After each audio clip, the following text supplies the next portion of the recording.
जय हिंद दोस्तों, स्वागत है आपका अमित सॉल्यूशन 2 के यूट्यूब चैनल पर। दोस्तों, आज का टॉपिक है 1991 में जो नया आर्थिक सुधार हुआ था उस पर मैं आज चर्चा करूंगा, बताऊंगा कि उसमें कौन कौन से आर्थिक सुधार हुए थे। दोस्तों, अगर आप इस चैनल पर नए हैं तो इस चैनल को लाइक, शेयर और सब्सक्राइब जरूर कर ले। दोस्तों, जो मैं आज आपको बताऊँगा उसे आप अंत तक जरूर देखिएगा, नहीं तो आपको समझ में नहीं आएगा। अगर आप बीच में स्किप कर देंगे तो आपको बिल्कुल भी नहीं समझ में आएगा, तो बने रहिएगा अंत तक।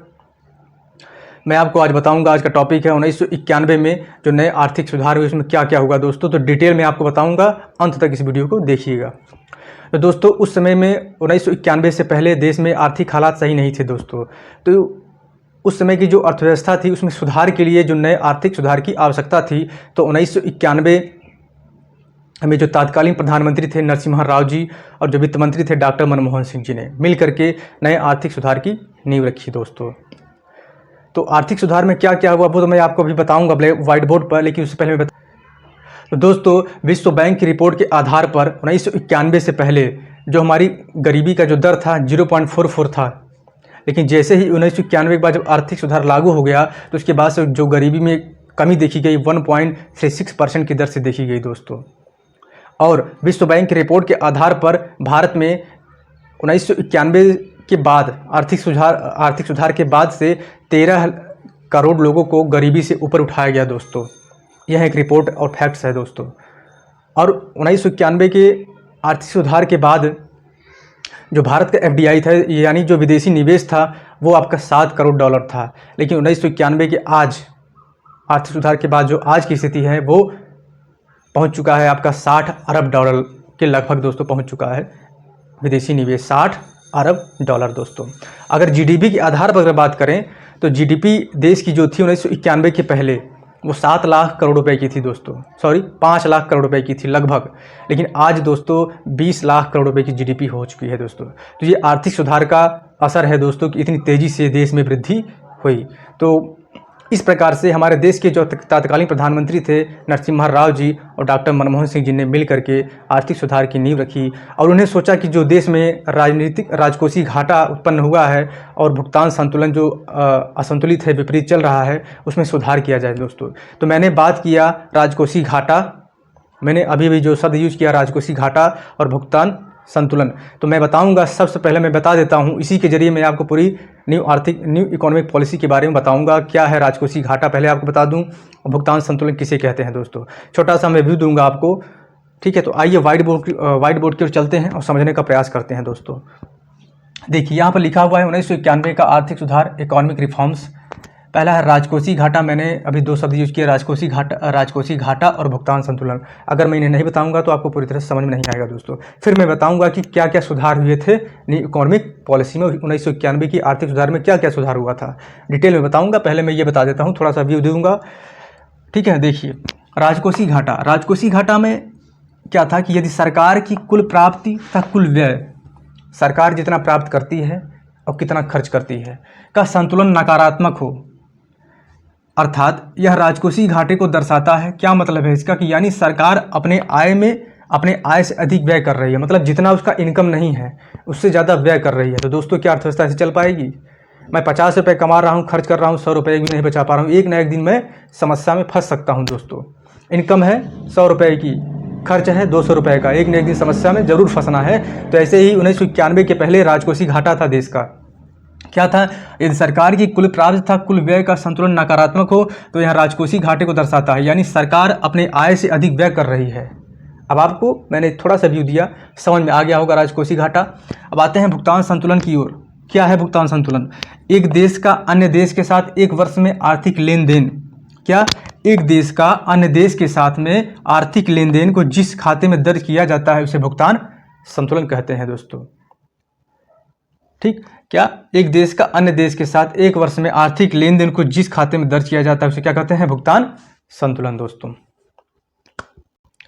तो दोस्तों, जैसे कि हम आयात निर्यात की बात करते हैं, तो आयात में क्या करते हैं कि हम मंगवाते ज़्यादा हैं और निर्यात कम करते हैं, तो यहाँ भुगतान जो है असंतुलित हो जाता है। दोस्तों, ठीक है, आयात निर्यात ज़्यादा से ज़्यादा करना पड़े और आयात कम से कम करना पड़े। जैसे सरसों का तेल हम मंगवाते हैं तो कम से कम मंगवाए, यहीं पर उत्पादन हो जाए उसका, और उसका ज़्यादा से ज़्यादा हम देशों में निर्यात कर।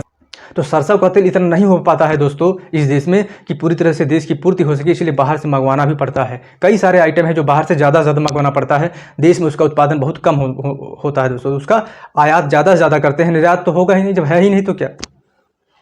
तो जब ऐसी कंडीशन आ जाए कि निर्यात ज़्यादा से ज़्यादा करना पड़े तो वहाँ पर भुगतान संतुलन जो है, भुगतान संतुलन होगा दोस्तों, ये बेहतरीन तरीके से काम कर पाएगा। तो अब आगे बढ़ते हैं इसमें।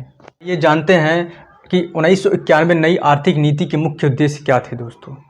क्या 1991 नई आर्थिक नीति के मुख्य उद्देश्य क्या थे? तो देखिए, पहला उद्देश्य, कुछ मुख्य उद्देश्य को जानेंगे। पहला उद्देश्य कि भारतीय अर्थव्यवस्था को वैश्वीकरण के मैदान में उतारने के साथ साथ बाजार के अनुरूप बनाना था दोस्तों। जो 1991 के पहले की जो अर्थव्यवस्था थी ऐसी नहीं थी दोस्तों, वैश्वीकरण वाली नहीं थी, ग्लोबलाइजेशन वाली नहीं थी। तो उसे वैश्वीकरण के मैदान में उतारने के साथ साथ बाजार के अनुरूप बनाना था दोस्तों, डिमांड पैदा करना था बाजार के अनुरूप दोस्तों। आगे बढ़ते हैं दूसरे पॉइंट पर। तो मुद्रास्फीति की दर को नीचे लाना और भुगतान असंतुलन को दूर करना दोस्तों। मैंने बताया भुगतान असंतुलन को, इसीलिए मैंने आपको पहले ही बता दिया भुगतान असंतुलन के बारे में दोस्तों। तो भुगतान असंतुलन को दूर कैसे किया जा सकता था कि यहाँ पर जब प्रोडक्शन ज़्यादा हो देश में, तभी जाकर के भुगतान मतलब ज़्यादा हम भुगतान यहाँ पर उत्पादन करेंगे, उसे बाहर निर्यात करेंगे तो ज़्यादा से ज़्यादा विदेशी मुद्रा हमें प्राप्त होगी। ठीक, आगे बढ़ते हैं। तीसरा है आर्थिक विकास दर को बढ़ाना, पर्याप्त विदेशी मुद्रा भंडार का निर्माण। आर्थिक विकास दर को बढ़ाना, पर्याप्त विदेशी मुद्रा भंडार का निर्माण। चलते हैं चौथे पॉइंट पर। सभी प्रकार के अनावश्यक प्रतिबंध को हटाना, बाजार अनुरूप अर्थव्यवस्था को बनाना। अनावश्यक प्रतिबंध थे दोस्तों, कैसे हमारे यहाँ FDI नहीं आता था, विदेशी निवेश कैसे नहीं आता था। यहाँ पर जो रूल बनाए गए थे कंपनी स्थापित करने के, बहुत ही टफ था, बहुत कठिन था दोस्तों। विभिन्न प्रकार के पर्यावरण कागज बनवाओ, ये कागज वो कागज, तो रूल कठिन था यहाँ पर कंपनियां बनाने के लिए। इसलिए अनावश्यक जो प्रतिबंध था कंपनी बनाने के, उसे हटा दिया गया, जिससे कि बाजार अनुरूप अर्थव्यवस्था कैसे बनेगी। देखिए, जब यहाँ पर उत्पादन होगा ज़्यादा से ज़्यादा, विदेशी कंपनियां भी यहाँ पर इन्वेस्टमेंट करेंगी यानी निवेश करेंगी, तो क्या होगा, उत्पादन होगा, उसे हम निर्यात करेंगे बाहर, और हमारा जो विदेशी मुद्रा भंडार है वो भी आगे बढ़ेगा, और हमारा आर्थिक विकास, हमारे देश की जो अर्थव्यवस्था है वो आगे बढ़ेगी तेजी से। पांचवा था प्रतिबंध हटाकर माल, सेवाओं, पूंजी, मानव संसाधन और प्रौद्योगिकी अंतर्राष्ट्रीय प्रवाह की अनुमति प्रदान करना। प्रौद्योगिकी का अंतर्राष्ट्रीय प्रवाह की अनुमति प्रदान करना दोस्तों। विभिन्न प्रकार के प्रतिबंध जो थे माल, सेवाओं, पूंजी, मानव संसाधन पर, उसे हटा दिया गया दोस्तों। पूरी तरह से मुक्त अर्थव्यवस्था की ओर आगे बढ़ी हमारी जो आर्थिक सुधार की प्रक्रिया थी। छठवां पॉइंट है अर्थव्यवस्था के सभी क्षेत्रों में निजी भागीदारी को बढ़ाना दोस्तों।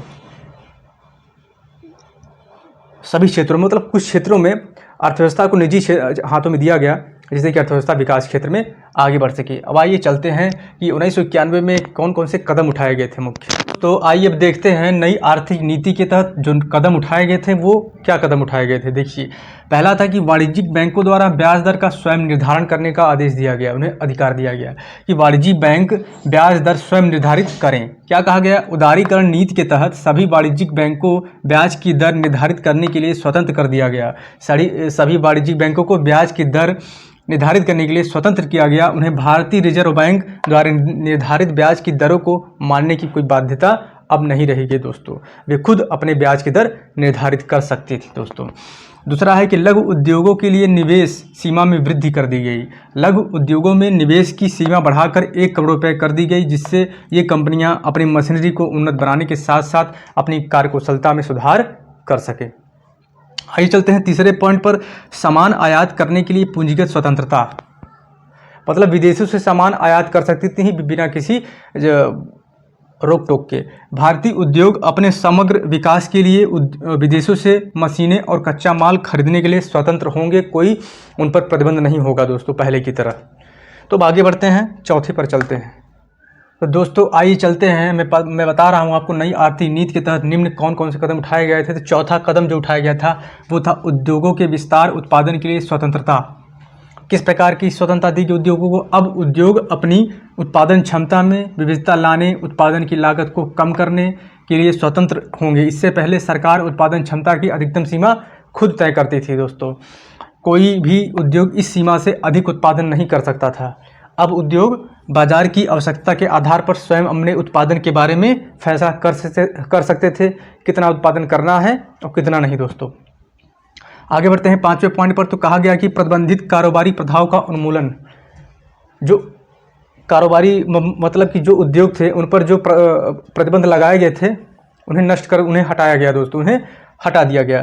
क्या था लगाया गया? एकाधिकार व प्रतिबंधात्मक व्यापार प्रथा MRTP एक्ट 1969 दोस्तों। अब मैं आपसे पूछता हूं कि MRTP एक्ट 1969 किस पंचवर्षीय योजना में इसका जिक्र किया गया है दोस्तों? चलिए मैं आपको बता देता हूं कि यह चतुर्थ पंचवर्षीय योजना में MRTP एक्ट 1969 बहुत ही महत्वपूर्ण है। इसे आप नोट कर लीजिए कि MRTP एक्ट 1969 को चतुर्थ पंचवर्षीय योजना। तो दोस्तों जो चतुर्थ पंचवर्षीय योजना में MRTP एक्ट 1969 जो बहुत महत्वपूर्ण, इसे नोट कर लीजिए। MRTP एक्ट 1969 को चतुर्थ पंचवर्षीय योजना का जो कार्यकाल था 1969 से 1974 में इसका जिक्र किया गया है MRTP एक्ट 1969 का। इसमें कहा गया है कि वो सभी कंपनियां जिनकी संपत्ति का मूल्य 100 करोड़ रुपए या उससे अधिक है को MRTP कंपनियां कहा जाता है। इसी कारण पहले उन पर प्रतिबंध था, अब ये कंपनियां अपने निर्णय लेने के लिए स्वतंत्र हो गई थी दोस्तों। आगे बढ़ते हैं। छठवें पॉइंट, आर्थिक सुधार के क्षेत्र में जो कदम उठाए गए थे, पहला था उदारीकरण दोस्तों। उदार हो गए, क्या उदार हो गए ये लोग कि औद्योगिक लाइसेंस और पंजीकरण को समाप्त कर दिया दोस्तों। इससे पहले निजी क्षेत्र को एक नया उद्यम शुरू करने के लिए सरकार से लाइसेंस लेना पड़ता था। इस निजी क्षेत्र को लाइसेंस से मुक्त कर दिया गया, बिना लाइसेंस के या बिजनेस कर सकते हैं दोस्तों। आइए देखते हैं, निम्न क्षेत्रों के लिए लाइसेंस अभी भी आवश्यक है। कौन कौन से क्षेत्र हैं? परिवहन और रेलवे, दूसरा है परमाणु खनिज का खनन और परमाणु ऊर्जा के क्षेत्र में अभी भी लाइसेंस की आवश्यकता है। दूसरा है निजीकरण दोस्तों। निजीकरण निजी क्षेत्रों द्वारा उन क्षेत्रों में उद्योग लगाने की अनुमति देना जो पहले सार्वजनिक क्षेत्र के लिए आरक्षित थे, अब उनमें ये लोग अनुमति देने लगे प्राइवेट सेक्टर्स को। निजीकरण वह प्रक्रिया जिसमें निजी क्षेत्र में सार्वजनिक इकाई PSU के मालिकाना हक का स्थानांतरण निजी हाथों में हो जाता है। निजीकरण का मुख्य कारण राजनीतिक हस्तक्षेप की वजह से घाटा होता था, इसलिए निजीकरण किया गया। इनकी क्षमता में कमी, प्रतिस्पर्धा, गुणवत्ता बढ़ाने के लिए सार्वजनिक क्षेत्र के उपक्रमों का निजीकरण कर दिया गया, जिससे स्वतंत्रता पूर्वक ये लोग अपने उत्पादन को बढ़ा सकें, अपने लाभ को बढ़ा सकें और देश की अर्थव्यवस्था को आगे ले जा सके दोस्तों। तो आगे बढ़ते हैं। तो देखिए, निजीकरण के लिए उठाए गए कौन कौन से कदम उठाए गए थे, क्या क्या किए गए थे निजीकरण के लिए। देखिए, पहला था शेयर की बिक्री। सरकार के पास जो भी शेयर थे वो निजी हाथों में, यानी निजीकरण करने लगी सरकार, अपने शेयर को निजी हाथों में बेचने लगी दोस्तों, प्राइवेट सेक्टर्स को बेचने लगी। दूसरा था PSU में विनिवेश करवाने लगी दोस्तों। जो उनका प्राइवेट सेक्टर यूनिट है, जो उनका सार्वजनिक क्षेत्र है, उसमें निवेश स्थापित हो गया, उसे बेचने लगी निजी हाथों में दोस्तों। देखिए, तीसरा है सार्वजनिक क्षेत्र का न्यूनीकरण होने लगा दोस्तों। जो उनका विभिन्न कंपनियों पर आधिपत्य था वो कम होने लगा दोस्तों सरकार का। पहले ऐसा माना जाता था कि औद्योगिकरण को बढ़ाने के साथ साथ गरीबी को हटाने में मदद भी करता था ये, लेकिन सार्वजनिक क्षेत्र की PSU नई आर्थिक नीति के अनुरूप काम नहीं कर सके दोस्तों। जो सार्वजनिक क्षेत्र के अंडर में जो उद्योग कंपनियां थीं, वो जो नई न्यू इकोनॉमिक पॉलिसी के साथ में तालमेल नहीं बिठा सकी, ना ही उसके साथ काम कर सके दोस्तों। इसी कारण बड़ी संख्या में उद्योगों को निजी क्षेत्र के लिए आरक्षित कर दिया गया, यानी निजी क्षेत्र को दे दिया गया। PSU की संख्या इस प्रकार से 17 से घट कर, देखिए 17 है, ये 3 हो गई दोस्तों। कौन कौन सी 3? 1 2 3। 17 से घट करके जो सार्वजनिक क्षेत्र की कंपनियां थी कितनी हो गई? 3 हो गई। कौन कौन सी? परिवहन, रेलवे अभी भी सरकार के अंडर में है, परमाणु खनन और परमाणु ऊर्जा अभी भी सरकार के अंडर में है। बाकी सबको बेच दिया गया था दोस्तों, निजी हाथों में, प्राइवेट सेक्टर के हाथों में बेच दिया गया था। तो आगे बढ़ते हैं वैश्वीकरण की। वैश्वीकरण में आपको पढ़ाऊंगा। तो मैंने आपको बताया उदारीकरण, निजीकरण। अब हम बात करेंगे वैश्वीकरण के बारे में दोस्तों। देखिए, यहाँ पर लिखा हुआ वैश्वीकरण। तो वैश्वीकरण का अर्थ होता है कि व्यापार को पूरी दुनिया में फैलाना। सीधा सा मतलब यही है, व्यापार को पूरी दुनिया में फैलाना। विदेशी निवेश, व्यापार, उत्पादन, वित्तीय मामलों के संबंध में बाकी दुनिया के साथ घरेलू अर्थव्यवस्था को जोड़ना ही वैश्वीकरण है दोस्तों। तो वैश्वीकरण के लिए उठाए गए कौन कौन से निम्न कदम हैं, आइए देखते हैं। तो पहला था आयात दर में कटौती। आयात पर सीमा शुल्क लगाया। जो सामान हम जो वस्तु बाहर भेजते हैं, जो वस्तु या सामान बाहर से मंगवाते हैं, आयात पर सीमा शुल्क लगा दिया। जो बाहर से आएगा उस पर सीमा शुल्क देना पड़ेगा। और निर्यात पर लगाए गए शुल्क को धीरे धीरे हटाया गया। निर्यात पर लगाए गए शुल्क को धीरे धीरे हटाया गया ताकि भारतीय अर्थव्यवस्था को वैश्विक निवेशकों के लिए आकर्षक बनाया जा सके दोस्तों। तो क्या था? आयात पर सीमा शुल्क लगाया गया और निर्यात पर लगाए गए शुल्क को धीरे धीरे हटाया गया ताकि भारतीय अर्थव्यवस्था को वैश्विक निवेशकों के लिए आकर्षक बनाया जा सके दोस्तों। दूसरा था दीर्घकालिक व्यापार नीति। तो इसकी मुख्य विशेषता यह थी कि उदार नीति फर्स्ट था। दूसरा, विदेशी व्यापार पर सभी नियंत्रण हटा दिए गए। और तीसरा था बाजार में खुली प्रतियोगिता को प्रोत्साहन दिया गया। आगे बढ़ते हैं चौथे पॉइंट पर। तीसरे पॉइंट पर मुद्रा की आंशिक परिवर्तनशीलता। इसका अर्थ है कि विदेशी निवेशक या भारतीय निवेशक अपनी मुद्रा को आसानी से एक दूसरे देश में ले जा सकते थे। यही इसका अर्थ है मुद्रा की आंशिक परिवर्तनशीलता का दोस्तों। तो इस प्रकार से मैंने आपको 1991 का आर्थिक सुधार को डिटेल में बेहतरीन तरीके से आपको समझाने का प्रयास किया है दोस्तों। आपके एग्जाम के दृष्टिकोण से बहुत ही महत्वपूर्ण है। आपके 8080 में छोटा सा पार्ट है इस सिलेबस में 1991 का आर्थिक सुधार, उसके बाद में जो सुधार हुआ उसके बारे में बताना था, मैंने आपको बता दिया। विश्वास है आपको अच्छे से समझ में आया होगा। दोस्तों खुश रहिए, मिलते हैं आपसे नेक्स्ट वीडियो में। जय हिंद।